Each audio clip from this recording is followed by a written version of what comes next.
At narito na naman ang mainit na balita mula sa mundo ng social media natin sa inyo ni Madam Chika.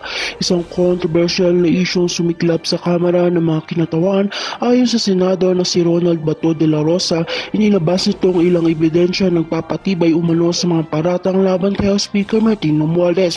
Kasama na mga ito sa mga aligasyon na may kinalaman sa maling paggamit ng pondo at mga hindi tapat na gawain sa loob ng kamera.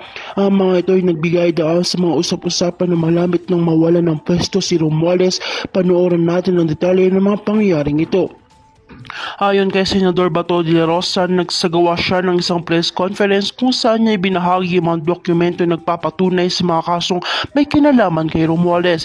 Isa sa mga pinakita ni de la Rosa ay ang mga internal na record mula sa mga proyekto ng Kamara na umunoy ginagamit sa pansariling kapakinabangan ni Romualdez. Ang mga dokumentong ito ay pinadala sa mga ahensya ng gobyerno at ilang mga miyembro ng Kongreso na may interes sa mga isyu ng katiwalian. Ang paglabas ng mga ebidensyang ito ay nagdulot ng malaking gulo sa Kamara kung saan ang ilang miyembro ng oposisyon ay nagsimulang magtangkang magkain ng mga impeachment case laban kay Romualdez. Isang malaking tanong na iniisip ng publiko ngayon, malapit na nga ba siyang matanggal sa kanyang pwesto bilang House Speaker?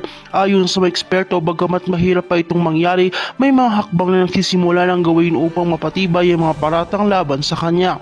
Sa kabilang banda, hindi naman pinalampas ng kampo ni Romualdez sa mga paratang na ito. Sa isang pahayag, sinabi ng kanilang mga tagapagsalita na ang mga dokumento na ipinakita ni de la Rosa ay peking ebidensya na walang katotohanan. Ayon pa sa kanilang pahayag, isang malinaw na hakbang lamang ito upang sirain ang kredibilidad ni Romualdez at ang kanyang liderato sa Kamara at hindi nila papayagang magtagumpay ito. Samantalang nagkaroon ng palitan ng mga pahayag mula ilang political analyst na nagsasabi na may mga matataas na interes sa likod ng isyong ito. Ang pagkatalo pabagsak ni Romualdez mula sa kanyang pwesto ay may malaking epekto hindi lamang sa Kongreso, kundi pati na rin sa mga plano ng administrasyon ni Pangulong Marcos Jr. Ayon sa mga eksperto, ang mga ganitong kontrobersya ay maaaring magdulot ng political na destabilization sa bansa. Hanggang sa ngayon, patuloy ang investigasyon hinggil sa mga aligasyong ibinato laban kay Speaker Romualdez. Ang mga susunod na araw ay bibigay linaw kung paano ang gaano kalalim paratang at kung anong hakbang ang gagawin ng mga miyembro ng Kamara hinggil dito.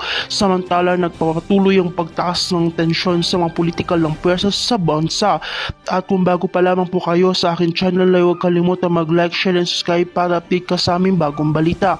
At para naman po sa mga commenters and viewers natin dyan, maraming salamat sa walang sawang pagsuporta.